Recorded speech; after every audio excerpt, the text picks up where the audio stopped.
আমি আমার হাজব্যান্ডের জন্য কি কি ইফতার দিয়ে দিচ্ছি তা অবশ্যই আপনাদের সঙ্গে শেয়ার করব।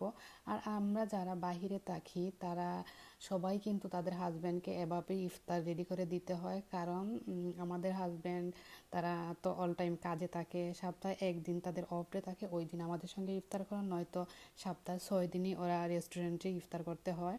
কিছু করার নেই, কিন্তু আমাদের একা একা ইফতার করা আসলে অনেক একটু কষ্ট হয়ে যায়, ভালো লাগে না একা একা করে ইফতার করা। তবে ফ্যামিলির সাথে ইফতার করা কিন্তু একটা আনন্দ।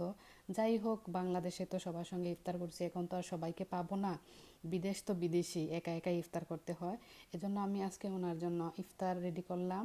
ছোলা বুট, খাজুর, শসা, পেঁয়াজু, আর হচ্ছে খিচুড়ি বাসমতি চালের, আর হচ্ছে 3 ধরনের ডাল দিয়ে খিচুড়িটা আসলে কিন্তু অনেক ভালো, পুষ্টিকর। আর রোজা রমজানের মাসে কিন্তু ভাজা পুরিটা না খাওয়াই সবচেয়ে বেটার। তাও আমাদের মন মানে না, যা খেয়ে অভ্যাস বাঙালির তা খেতেই হবে, ভাজা পোড়া ছাড়া তো আমাদের হবেই না। তাও ভাজা পোড়া প্রতিদিনই করতে হয়।